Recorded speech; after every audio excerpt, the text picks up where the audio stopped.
L'un des plus graves accidents technologiques du XXe siècle vient de se produire en Ukraine, de l'autre côté du rideau de fer.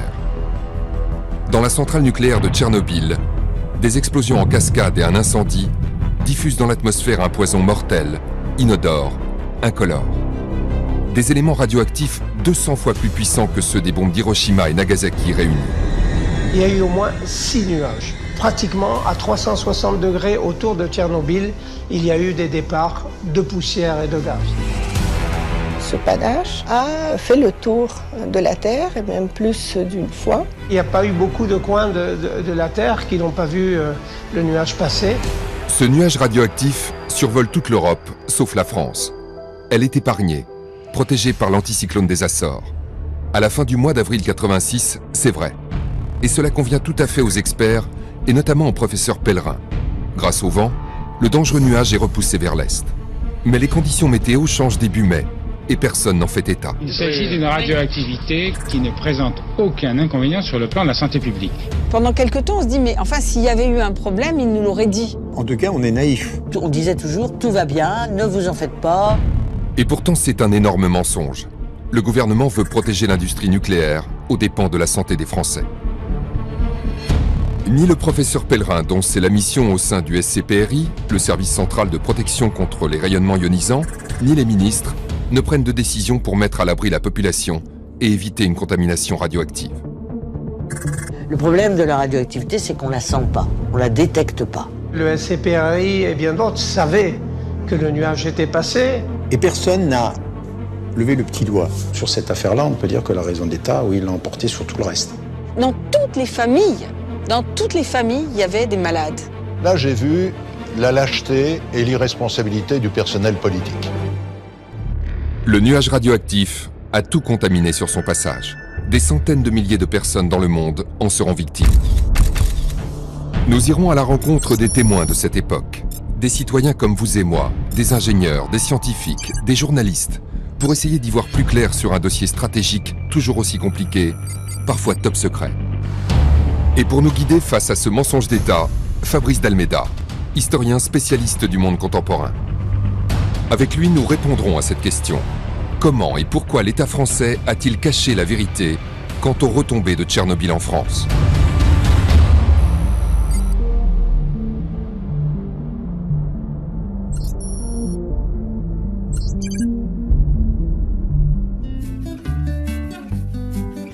Printemps 1986.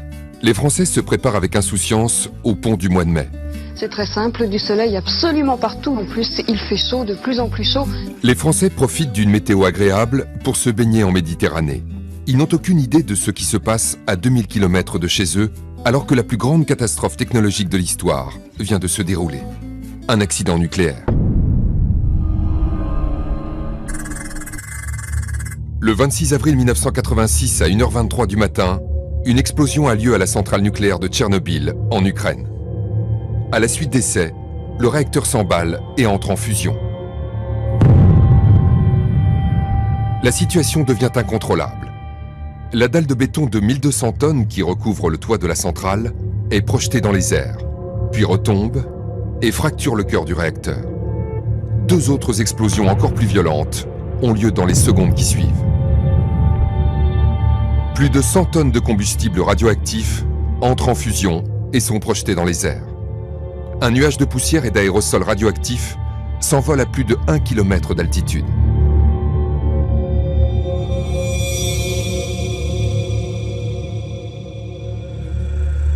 À Tchernobyl, l'accident du réacteur vient d'avoir lieu.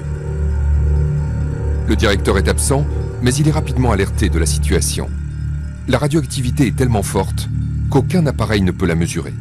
La confusion est extrême. Le manque d'informations ahurissant. Tout le monde est dépassé. Le responsable de la centrale ne peut donner de chiffres précis à ses supérieurs. Il ment donc à sa hiérarchie quant à la gravité de l'accident et rassure le Kremlin. C'est le premier d'une longue série de mensonges et d'erreurs de la part des soviétiques. Ils vont dissimuler la vérité à leur population, tout en sachant que la situation est hors de contrôle. Quand ça arrive, les soviétiques eux-mêmes sont à la pêche aux informations depuis Moscou. Là-bas, je crois que la confusion était totale. Et pourtant, dans les villages environnants, la vie continue comme si de rien n'était, faute d'informations. Les responsables soviétiques refusent de mettre à l'abri les dizaines de milliers d'habitants, alors même qu'ils risquent leur peau. Il ne faut surtout pas inquiéter les gens des environs de Tchernobyl, quitte à leur mentir. C'est un ordre qui vient de tout en haut. Tout ce qui concerne le nucléaire a toujours été frappé de secret. C'est un État très paternaliste, l'État soviétique. Et il faut que le parti, comme un bon père de famille, soit aux commandes et qu'il gère. Et donc, il a fallu montrer que oui, il s'est produit un accident, mais nous gérons. Tout va bien. Pour éviter une autre explosion, les soviétiques sollicitent en urgence des ouvriers, des jeunes conscrits, des pompiers pour éteindre l'incendie. Ils s'acharnent à nettoyer le graphite brûlant sur le toit du réacteur avec des protections inadaptées. Quelques secondes contre plusieurs mois de service militaire. Quelques secondes pour la patrie. Quelques secondes pour une mort dans de terribles souffrances ou une vie sacrifiée. Les communistes envoyaient à la mort des centaines de volontaires qui ne savaient pas ce que c'était que la radioactivité et qui sont allés dans des zones où le simple fait d'être sur place pendant quelques dizaines de secondes équivalait à signer un bon pour avoir un cancer. Ce n'est que 30 heures après l'explosion que la population est évacuée. Plus de 1200 bus sont réquisitionnés. Près de 50 000 personnes quittent leur domicile pour des raisons un peu vagues, au dire des autorités. On sait maintenant qu'il y a eu des discussions virulentes au plus haut niveau sur la question de l'évacuation. On a dit littéralement qu'à cause de la situation radiologique défavorable, on évacuait la population pour 2-3 jours, ce qui était sûrement un mensonge délibéré. Il n'y avait même pas d'instrument capable de mesurer cette radioactivité-là. En 1986, on est encore en pleine guerre froide. L'Europe, il faut s'en souvenir, est divisée par le rideau de fer. On ne sait pas ce qui se passe en Europe de l'Est et l'URSS est la plus grande puissance nucléaire du bloc soviétique. Donc pour elle, il ne faut pas montrer le moindre signe de faiblesse, il ne faut pas que des informations filtrent qui pourraient éventuellement d'ailleurs être utiles à l'Ouest pour des opérations de déstabilisation ou d'influence. À l'Ouest, personne n'imagine ce qui se passe derrière le rideau de fer. À l'époque, il n'y a pas d'internet ni de réseaux sociaux, pas de téléphone portable. Les Français n'ont aucune idée de la catastrophe qui se déroule à 3 heures d'avion de chez eux. Aucune information ne filtre. Seuls les Suédois commencent à se douter de quelque chose. Ils décèlent une radioactivité inhabituelle et commencent à s'inquiéter. Après investigation, les Suédois réalisent que le nuage vient du RSS et interrogent leurs voisins soviétiques. Nous sommes le 29 avril 1986, 3 jours après l'explosion. Les Occidentaux entendent pour la première fois parler de la catastrophe nucléaire de Tchernobyl. Madame, monsieur, bonsoir. Accident dans une centrale nucléaire soviétique. À 19h17, l'agence soviétique TASS annonçait un accident en Ukraine dans une centrale nucléaire. La centrale de Tchernobyl en Ukraine, au nord de Kiev, des taux de radioactivité anormalement élevés. L'agence TASS, qui a annoncé exceptionnellement la nouvelle, n'a précisé ni la date, ni les conséquences de cet accident. On sait seulement qu'il y a des victimes. Les premières informations qui arrivent à l'Ouest sont extrêmement sommaires et rassurantes, en complet décalage avec la situation catastrophique. La communication est pilotée depuis Moscou. Boris Eltsine, membre du Politburo, et Mikhail Gorbatchev, secrétaire général du PC, font des déclarations pour rassurer Reagan et les dirigeants européens. Succession de mensonges éhontés. La catastrophe, d'après M. Gorbatchev, s'est passée le 25 avril. Aujourd'hui, tout serait maîtrisé et il n'y aurait pas eu de mesures spéciales d'entreprise pour protéger la population. M. Mikhail Gorbatchev est entré en contact avec le président Reagan, mais l'URSS a refusé toutes les offres d'assistance et affirme que la situation radioactive est maintenant stabilisée. Faux. L'incendie n'est pas maîtrisé. La population a été évacuée et la contamination s'étend à chaque instant. Toutes les informations du Kremlin sont tronquées. Les journalistes se font berner. Impossible pour eux de vérifier les faits in situ à cause du rideau de fer. Au même moment, le nuage de Tchernobyl avance au gré des vents. Et avec lui, le césium-137 et l'iode-131. 2 produits radioactifs issus de la fission de l'uranium qui contaminent à des degrés divers tout sur son passage. Les plantes, les sols, les cours d'eau. Les animaux sont contaminés, les hommes aussi. Après la Scandinavie, où il est détecté le 28 avril, le nuage redescend vers le reste de l'Europe, et notamment l'Allemagne, l'Autriche et le nord de l'Italie. À partir du 30 avril, Moscou commence à se rendre compte de l'ampleur de la catastrophe et interrompt toutes les liaisons satellites pour les télévisions occidentales. Toutes les liaisons satellites sont interrompues au moins jusqu'au 2 mai. Pas d'images, pas de reportages, pas de témoignages. Toujours rien de précis sur le nombre des victimes et la progression de la catastrophe. Je pense qu'on a du mal, 30 ans plus tard, en tant que journaliste, à se rendre compte de ce qu'est, à l'époque, la totale pauvreté de l'information. Il n'y a pas les téléphones portables à l'époque, il n'y a pas les télévisions par satellite. Maintenant, avec les réseaux sociaux, avec Internet, on a quand même beaucoup plus accès à différentes sources d'informations, mais ce n'était pas le cas en 86. Gorbatchev empêche aussi les Occidentaux de se rendre à Tchernobyl et refuse l'aide américaine et européenne. Pour le Kremlin, il est trop dangereux de faire venir des étrangers sur place, non pas à cause de la radioactivité, mais du secret. Les Occidentaux se rendraient compte immédiatement de l'énormité de la catastrophe. Les dirigeants soviétiques ne sont pas les seuls à masquer la vérité. La France joue à cache-cache avec le fameux nuage radioactif. Où est-il d'abord et où va-t-il? Tout dépend des vents. Le nuage est en train de partir en direction de la Sibérie. Donc en aucun cas, ça se dirigerait vers la France. Faux. Le nuage va atteindre la France. Mais les experts et le gouvernement choisissent de retenir la météo la plus clémente pour rassurer les Français et éviter un vent de panique. Le tout nouveau gouvernement peut donc vaquer à ses occupations tranquillement. Les premiers articles sur Tchernobyl sont publiés le 29 avril 1986, 3 jours après l'explosion. Des papiers pleins de contre-vérités, car les journalistes ont du mal à obtenir des informations auprès des soviétiques, mais aussi auprès du gouvernement français. En cette fin avril, aucun communiqué n'est diffusé. C'est le début de la cohabitation. Chirac et Mitterrand ont d'autres priorités que Tchernobyl. C'est le premier gouvernement de cohabitation de l'histoire de la Ve République. C'est un fait inédit. C'est-à-dire, d'un côté, il y a le président de la République, François Mitterrand, de l'autre, le Premier ministre Jacques Chirac. Ils ne se connaissent pas vraiment, ils n'ont pas encore commencé à travailler ensemble. À l'époque, il faut s'en souvenir, il y a peu de conseillers en communication. Il n'y a pas ce qu'on appelle aujourd'hui les spin doctors. Donc ça fait que dans cette période où le pouvoir s'installe, où il change, il n'y a pas de spécialistes pour la communication. Et donc, ça va pousser encore plus les experts à être sous les feux de la rampe et à passer donc dans les médias. Sur les plateaux de télévision, on invite donc les spécialistes. Ils sont une poignée, tous de fervents défenseurs du nucléaire, des purs produits de la nucléocratie française. Leur premier réflexe est de rassurer la population, même s'ils n'ont aucune information précise sur ce qui s'est déroulé dans la centrale de Tchernobyl. Ces spécialistes font des déclarations à l'emporte-pièce. De toute façon, selon eux, aucun danger, la radioactivité s'est diluée dans l'air.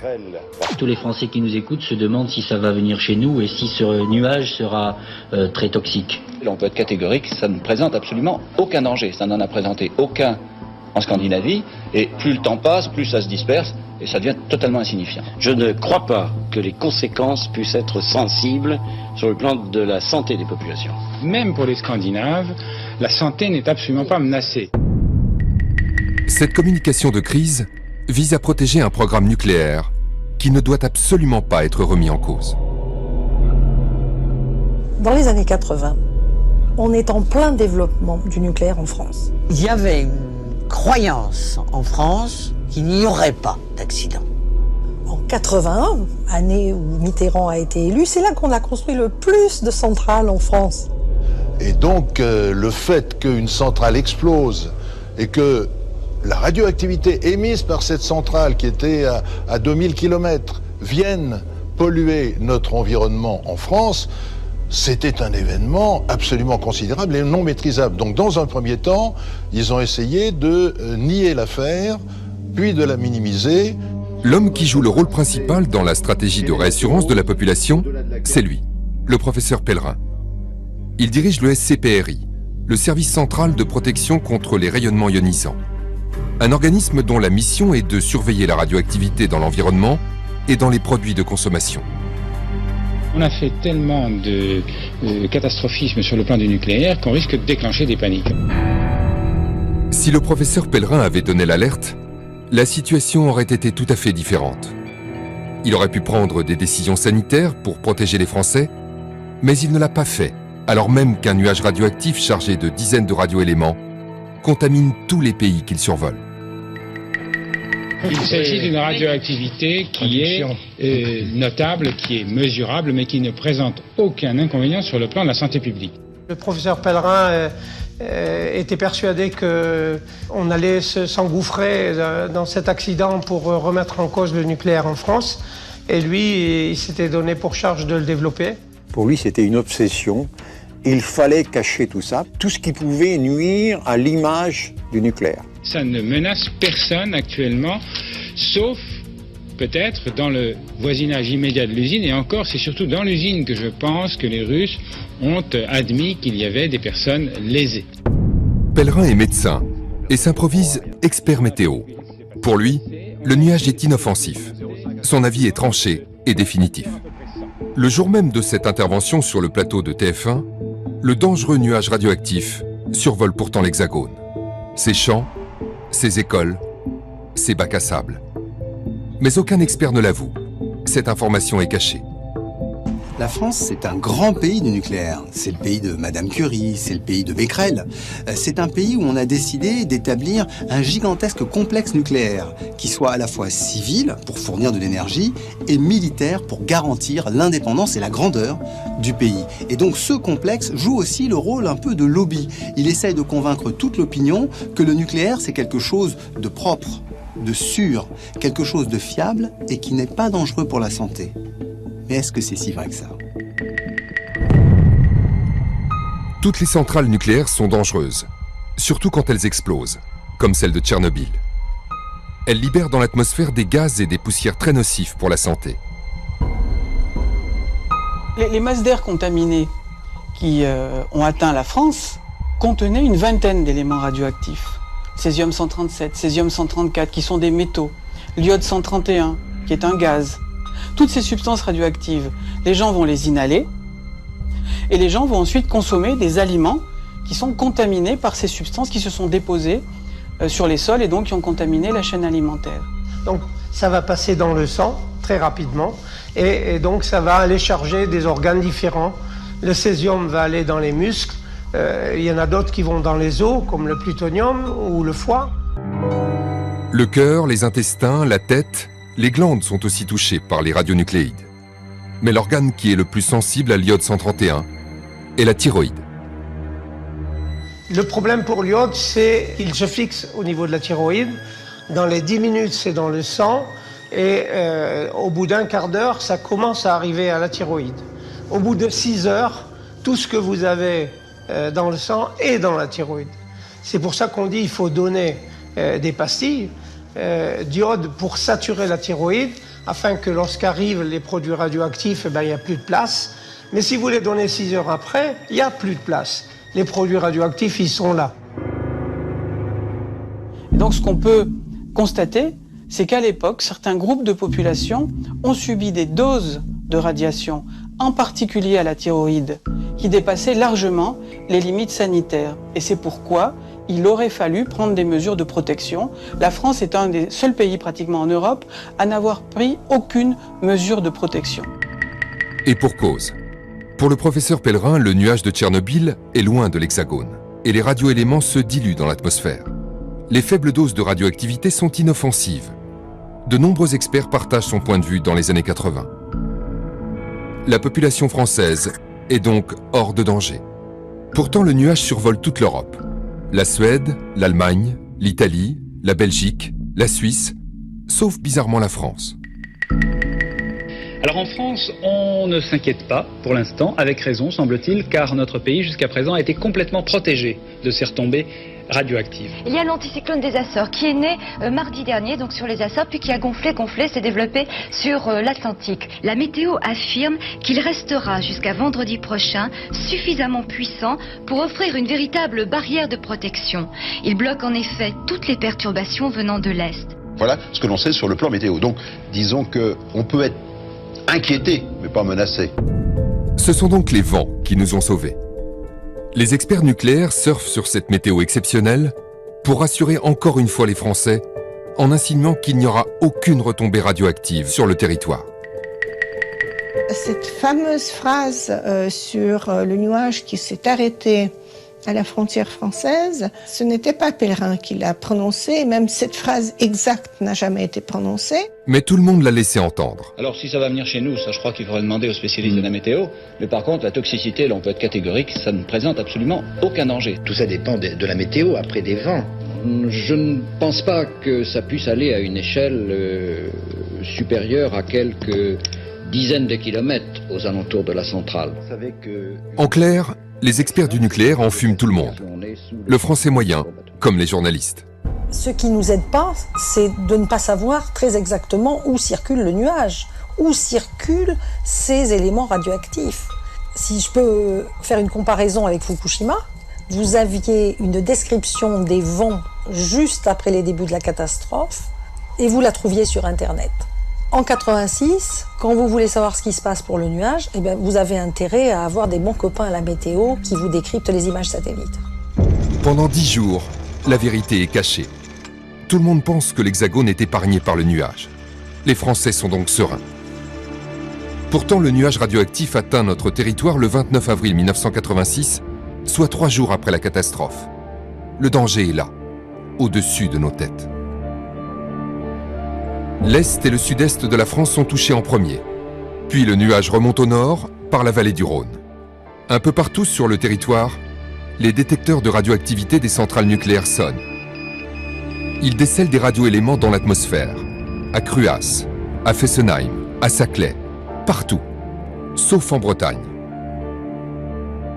Les Corses sont les moins chanceux. Il pleut et le nuage radioactif stagne au-dessus de l'île de Beauté pendant plusieurs jours. À Ajaccio, le radiamètre de la caserne des pompiers sonne. C'est Christian Garrido qui est responsable de la garde à ce moment-là. J'ai le souvenir qu'un des appareils que nous avions disposé dans la caserne pour mesurer la radioactivité de l'air, donc s'est mis en œuvre dans la fin d'après-midi. Et puis ce jour-là, il y avait quand même une atmosphère un peu particulière puisque il y avait ces masses nuageuses, cet air humide, cette ambiance qui a fait un petit peu accroître notre inquiétude. Et on s'est dit, là, il y a véritablement un problème sérieux. J'ai alerté mes supérieurs hiérarchiques, notamment le chef de centre, et qui m'a demandé de faire une main courante auprès des services préfectoraux. Et il y a eu à nouveau des sonneries le jour d'après, le 3. Et donc dans la semaine ou les 10 jours suivants, je veux dire, l'appareil a été enlevé et on ne l'a plus retrouvé, quoi. On en a conclu qu'on avait mis un petit peu le pied où il ne fallait pas le mettre. Et puis bien plus tard, on a essayé d'aller voir si on avait trace de notre signalement.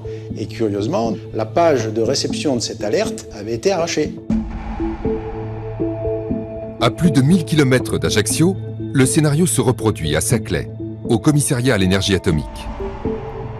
Jean-Claude Zerbib est ingénieur d'astreinte le 1er mai, 4 jours après la catastrophe. Vers 9h30, 10h, on a eu les premières anomalies sur le site. Donc on a assez rapidement mesuré les filtres de l'installation et on a découvert tout un bouquet de produits radioactifs. Donc on a compris que ce n'était pas de l'intérieur, mais ça venait de l'extérieur. Donc on a prélevé tous ces filtres qui étaient dans l'installation et tout de suite autour. On a vu que la contamination était généralisée. Rapidement, Jean-Claude Zerbib contacte ses collègues dans d'autres laboratoires du CEA, à Fontenay-aux-Roses ou à Cadarache, près d'Aix-en-Provence.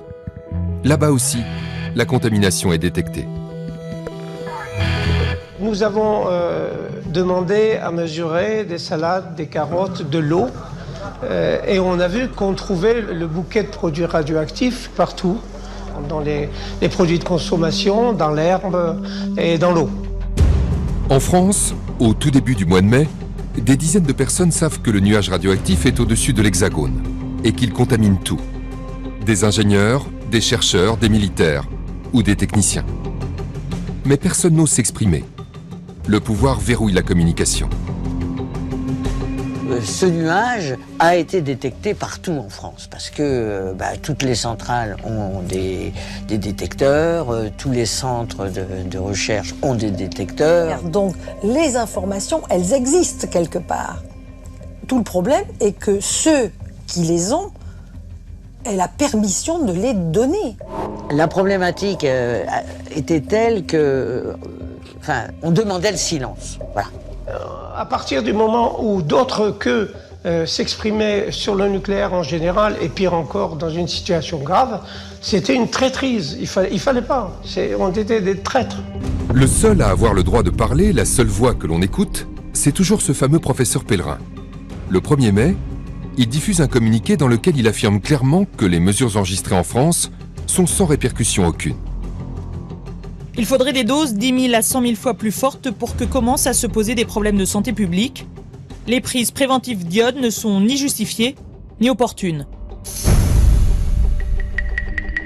Le SCPRI du professeur Pellerin, le service central de protection contre les rayonnements ionisants, a pour vocation de rassembler toutes les informations du territoire qui concernent à la fois la santé des travailleurs du nucléaire, mais aussi celle des Français en cas d'accident nucléaire. Donc c'est un service où on a toutes les données. Mais en même temps, les membres du personnel sont liés par un serment de confidentialité.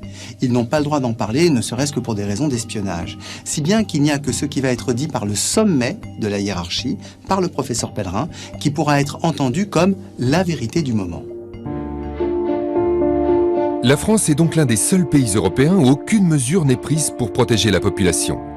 Alors que de l'autre côté de nos frontières, en Allemagne, en Italie, en Suisse, on interdit la consommation de produits frais, on recommande aux enfants et aux femmes enceintes de rester à l'intérieur.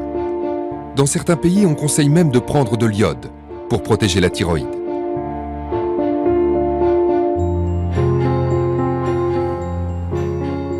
Dans l'insouciance générale, certains commencent à douter.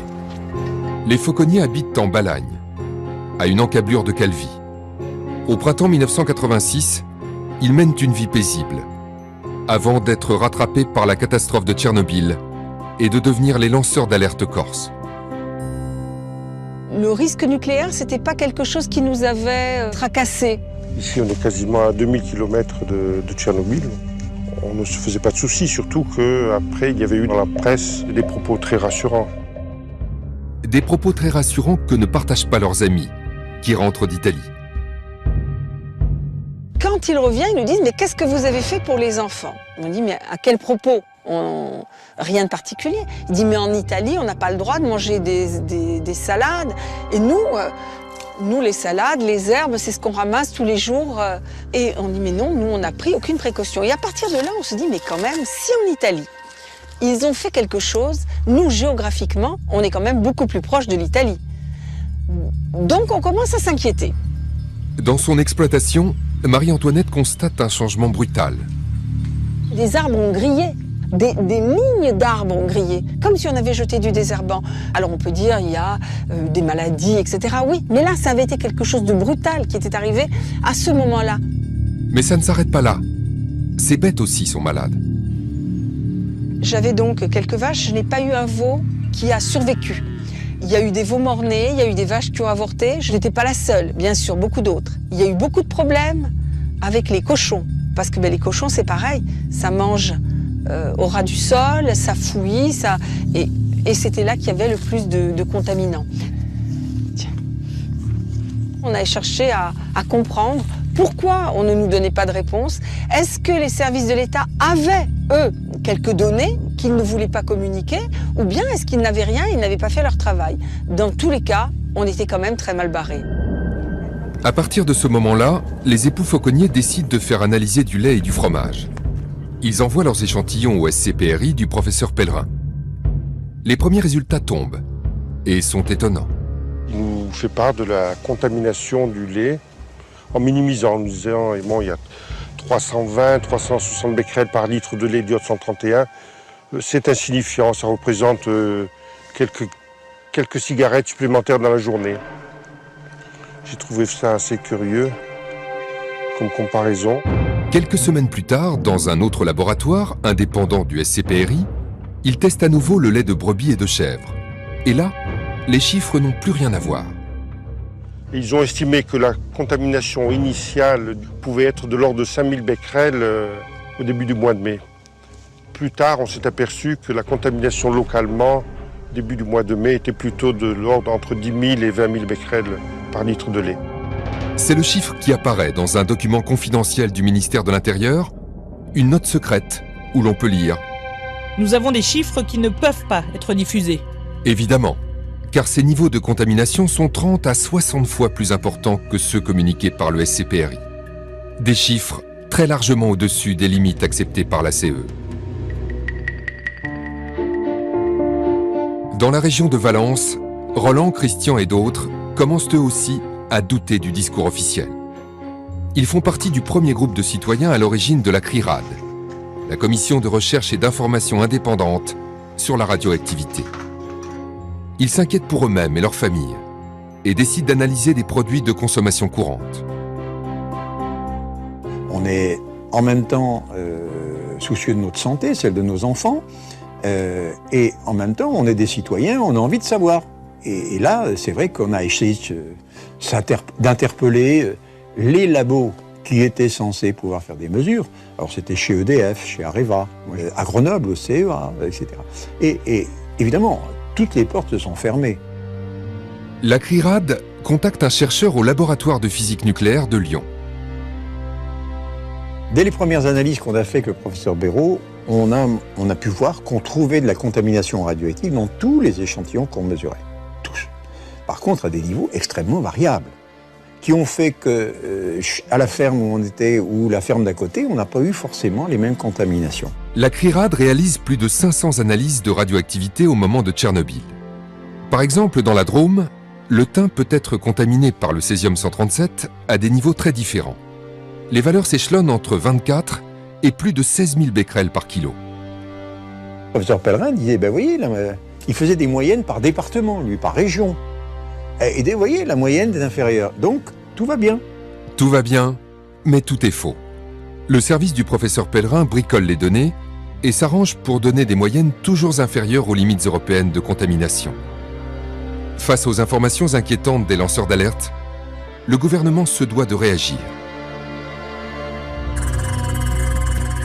Le 6 mai 1986, 10 jours après l'accident de Tchernobyl, la communication officielle dérape. Le ministère de l'Agriculture, dirigé par François Guillaume, diffuse le premier communiqué officiel du gouvernement. Le territoire français a été totalement épargné par les retombées de radionucléides. À aucun moment, les hausses observées de radioactivité n'ont posé le moindre problème d'hygiène publique.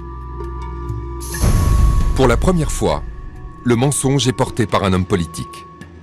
Ce n'est plus Pierre Pellerin, mais tout un gouvernement qui ment. Ce communiqué, c'est un peu un coup de tonnerre dans un ciel serein. D'un côté, on dit qu'il n'y a pas eu de retombée de Tchernobyl en France, mais de l'autre, on prétend que les hausses ne sont pas significatives. Cela va alimenter les soupçons des journalistes. À ce moment, ils ont soif d'informations, car peu de membres du gouvernement se sont exprimés.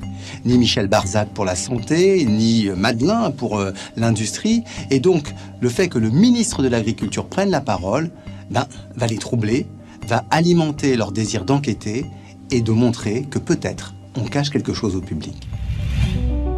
Face au risque de contamination et d'irradiation des populations, l'Europe prend des décisions très fortes. La CE interdit les importations de viande en provenance des pays de l'Est. À la frontière entre l'Autriche et l'Italie, des centaines de camions transportant des produits frais sont bloqués. Le gouvernement italien refuse que ces denrées entrent dans la péninsule. En France, quelques manifestations écologistes ont lieu ici ou là. Par quelles mesures gouvernementales le nuage radioactif de Tchernobyl aurait-il évité la France alors qu'il s'est baladé en Grèce, en Italie, et en Allemagne fédérale et en Angleterre. Nous n'avons aucune indication chiffrée, aucune mesure de la part du SCPRI et de la part du professeur Pellerin, à part des paroles apaisantes et lénifiantes sur le fait qu'il n'y a pas à s'inquiéter. Les journalistes tendent enfin leur micro à d'autres interlocuteurs que le professeur Pellerin. Ils croisent les sources d'information, entendent d'autres chiffres, d'autres analyses, et commencent eux aussi à douter des propos du SCPRI. Ce qui a marqué les esprits, c'est, je crois, au journal télévisé de TF1, où vous avez la journaliste avec 2 salades. De ce côté-ci, c'est la France, et la salade est jugée parfaitement saine. Mais de ce côté-là, c'est l'Allemagne, et la salade est jugée dangereuse pour la consommation, car trop chargée en particules radioactives, elle est par conséquent interdite à la consommation. Du moment que ça a été montré, la confiance était perdue. C'est à cette époque que Jean-Claude Bourret, présentateur de l'un des JT les plus regardés d'Europe, apprend l'information sur l'explosion de la centrale ukrainienne alors qu'il navigue en Méditerranée. Quand j'arrive en Italie, toute la presse faisait 8 colonnes à la une. Il est inutile de laver les salades parce que vous n'enlèverez pas la radioactivité. Enfin, c'était monstrueux comme communication via la presse. On prend l'avion en Italie, on arrive un dimanche soir à Roissy. J'achète tout de suite le grand quotidien du dimanche. Rien à la une, rien à la 2, et je vois en page, je sais plus, 14 ou 17, un tout petit entrefilet comme ça, il y avait 4 phrases, Tchernobyl, incendie maîtrisé dans la centrale nucléaire. Je me dis, mais c'est pas possible. 14 jours après la catastrophe, il décide d'inviter le professeur Pellerin sur le plateau de son 20h. Il ne l'a pas prévenu, mais il a aussi convié la scientifique Monique Senet. Quand j'ai vu M. Pellerin, j'ai senti ça l'embêtait que je sois présente. Je voyais bien que Pellerin avait très peur de Monique Senet. Ça se voyait parce qu'il était inquiet. Le problème avec les becquerels, c'est que le coefficient de passage n'est pas de 100 mais de 27. Un becquerel, c'est 27 picocuries, c'est-à-dire 27 millièmes de milliardième de curie. Bon, alors personne n'a rien compris. Le becquerel, c'est une désintegration par seconde, et puis c'est tout. Bon, le becquerel, c'est une désintegration par seconde. Mais non, mais c'est pas la peine de ramener à l'ancienne unité qui était le curie. La plupart des personnes qui connaissent cette question parlent en curie, je continue à parler en curie. Bon, alors si tout le monde parle en becquerel et que vous parlez en picocurie, alors déjà qu'on n'y comprenait pas grand-chose, là, on est complètement perdu. Il s'est mis à employer des mots que en fait, personne ne pouvait comprendre. Et en plus, il s'est complètement trompé. Il a dit des valeurs à la place des autres, etc. Alors moi, je me disais, mais qu'est-ce qu'il est en train de faire ? Monsieur Pellerin, vous avez une conception de l'information qui est totalement différente de la mienne. Moi, je pense personnellement qu'on ne panique jamais les gens à leur dire la vérité et à leur expliquer exactement, même en disant que c'est une désintegration par seconde, des choses comme ça, en leur expliquant exactement. Nous l'avons si vous ne le faites pas, votre crédibilité sera morte et celle de vos techniciens, ce qui est plus grave. C'est là qu'il nous a révélé que le nuage avait bien traversé la France, qu'il y avait des taux de radioactivité 400 fois supérieurs à la normale, mais que 400 fois 0, ça faisait 0. Donc les gens ne comprenaient pas. Alors il y a un nuage, mais c'est 0. Je crois qu'ils ne savaient plus très bien comment se sauver. En France, nous sommes montés là à 400 dans certains points. 400 fois supérieur à la radioactivité. À ce que nous avions avant. Ouais. Ça, c'est les chiffres qu'on découvre aujourd'hui. Voilà. En fait, les cartes qu'il avait amenées étaient des cartes de moyenne. Il s'est appuyé là-dessus. Et il n'a pas voulu entendre le fait qu'il y avait eu de la pluie et qu'éventuellement, c'était pas du tout comme ça. Il a perdu toute crédibilité cette fois-là et le gouvernement a perdu aussi sa crédibilité. Et ça, c'est ça qui est très dommage. Après l'aveu de Pellerin devant 8 millions de Français, la presse crie au scandale. Si Libération titre « mensonge radioactif », c'est qu'on était dans le mensonge. Donc là, enfin, il était admis tout simplement qu'il y avait quelque chose. Déjà admettre qu'il y avait quelque chose. Puisque ce sont des choses qui ne se voient pas. Le gouvernement réagit pour la première fois. Une cellule de crise est mise en place avec à sa tête Alain Madelin, le ministre de l'Industrie chargé du dossier du nucléaire. Il dirige la communication et s'exprime largement dans les médias.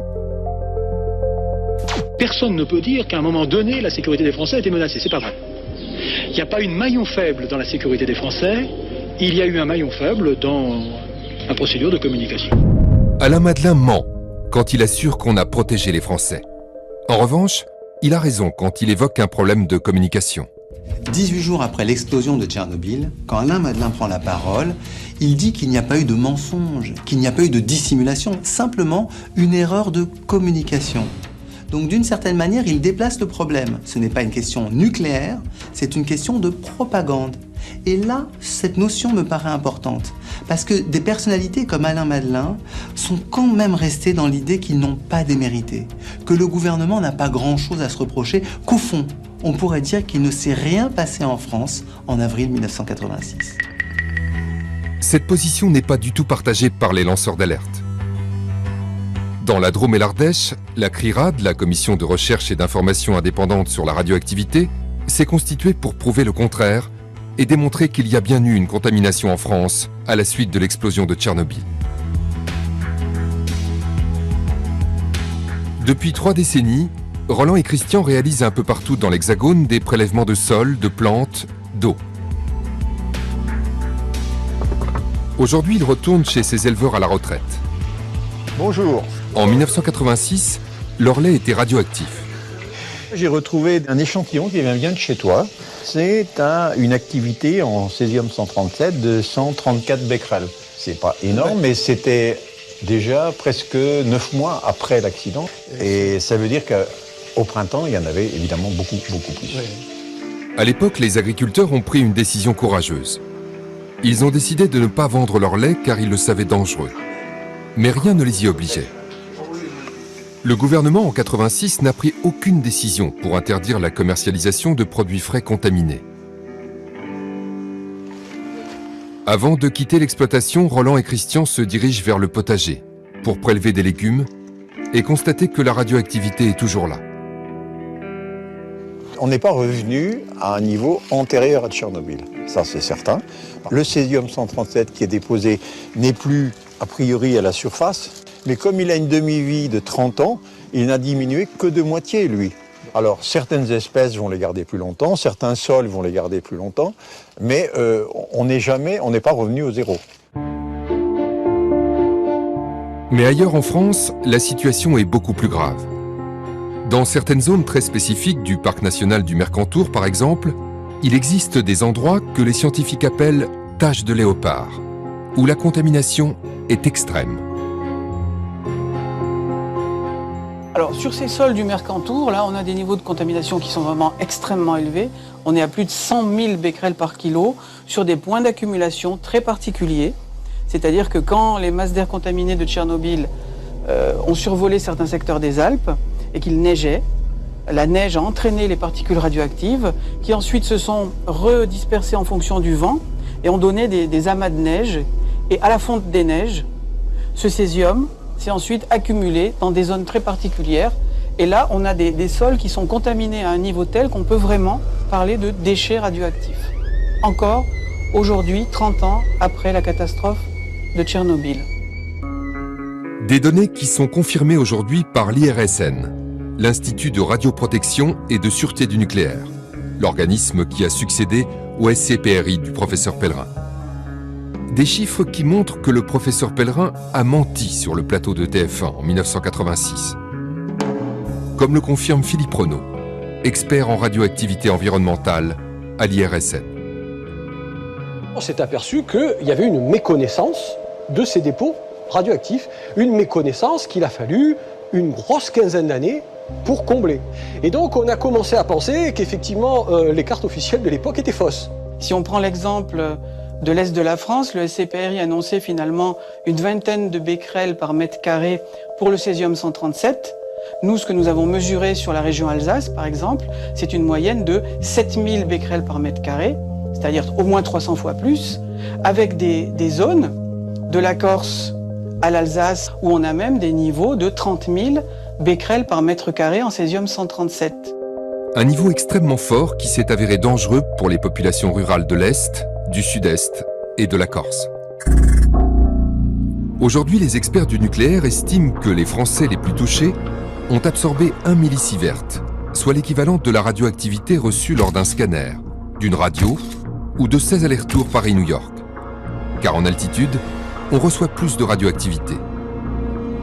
Cette dose-là, on estime qu'elle a probablement donné lieu à quelques dizaines de pathologies thyroïdiennes. Quelques dizaines de malades pour toute la France, selon l'IRSN. Bilan inacceptable pour les lanceurs d'alerte, les journalistes et les scientifiques indépendants. La radioactivité, même à faible dose, a des effets. Tous ceux qui ont fait le suivi des populations ont constaté qu'il y avait non seulement des cancers, mais il y avait toutes sortes de maladies qui se développaient et de façon massive. Et moi, j'ai eu les scientifiques qui travaillaient sur ce dossier qui m'ont dit « on a eu des pressions terribles, je suis obligé d'arrêter ». Sur le terrain, Denis Fauconnier a constaté que le nombre de malades liés à Tchernobyl était beaucoup plus important que les chiffres officiels. J'ai constaté dans ma clientèle des thyroïdites, des goitres déstabilisés, les leucémies, les thyroïdites de Hashimoto et les pathologies chez des enfants qui ont été irradiés à l'état de fœtus. Et là, en Corse, dans notre secteur, tous ces indicateurs sont au rouge. Avant Tchernobyl, les gens n'avaient pas ces problèmes de thyroïde. Après Tchernobyl, ça a pris la quasi-totalité de la pathologie. Et dans toutes les familles, il y en avait. En Corse, selon une étude scientifique italienne, près de 30% des hommes ont un surrisque de cancer de la thyroïde. Pour les autres pathologies thyroïdiques, le surrisque est de près de 80% pour les hommes, 55% pour les femmes et plus de 60% pour les enfants. Laisser les gens être contaminés sans réagir, c'était intolérable pour nous. Ouais. Il était vraiment possible de prendre des mesures de protection de la population, les pastilles d'iode par exemple, le retrait des étalages de certains produits les plus contaminés, et ça, il fallait le faire. Au début des années 2000, les malades créent des associations pour défendre leurs droits. Soutenues par la CRIRAD, plus de 600 personnes portent plainte contre X. C'est Marie-Odile Berthelat-Geoffroy qui instruit le dossier. C'était le but de l'instruction, de voir s'il y avait eu des dysfonctionnements, et effectivement, il y en avait eu. On a complètement caché la vérité aux Français. Impossible pour la juge de prouver le lien de causalité entre le passage du nuage et les maladies qui ont suivi. Elle met donc en examen pour tromperie aggravée un seul homme, le professeur Pellerin. Mais elle reste convaincue que le gouvernement était au courant. Concernant la formation des ministres, je n'ai pas trouvé de documents écrits, malgré toutes les perquisitions qu'on a faites. Monsieur Pellerin était ce qu'il était, mais ça n'est pas possible qu'un fonctionnaire prenne des décisions de cette importance sans en référer. C'est pas possible. En 2011, la Cour d'appel de Paris prononce un non-lieu. Une décision qui surprend la juge et les associations de victimes. Oh bon, j'ai trouvé que c'était pas juridique. Encore une fois, le parquet ne souhaitait pas de procès dans ce type de dossier. Sur cette affaire-là, on peut dire que la raison d'État, oui, l'a emporté sur tout le reste. Ça s'est passé au plus haut niveau de l'État. Le professeur Pellerin, il a caché, c'est clair. Il a menti, c'est clair. Et personne ne s'est préoccupé de démentir ce qu'il disait. Personne. Et surtout pas les responsables politiques. Ça reste hypersensible. Oui. Bien sûr. Mais les intérêts sont tellement énormes. On est avec des centaines de milliards qui sont en jeu. Donc vous comprenez bien que là, on ne fait pas joujou. 30 ans après l'explosion de Tchernobyl, le dossier nucléaire reste hypersensible et opaque. Toute la vérité n'a pas éclaté. Tchernobyl, mensonge d'État, un mensonge pour protéger l'énergie nucléaire et pour protéger la puissance militaire française. Un mensonge patriotique en somme. Aujourd'hui, une épaisse chape de plomb recouvre le dossier Tchernobyl, à l'image du sarcophage de la centrale. Les preuves, les chiffres, les analyses sont systématiquement enterrées par un lobby puissant. Normal, puisque le nucléaire est une énergie essentielle dont personne ne peut se passer, malgré les risques qu'elle nous fait courir. Quand une explosion a lieu, les impacts écologiques et sanitaires sont dramatiques et s'étendent dans le monde entier pendant des siècles. 30 ans après la catastrophe, impossible donc de dresser un bilan fiable et objectif de l'accident et de connaître le nombre de victimes. Des centaines,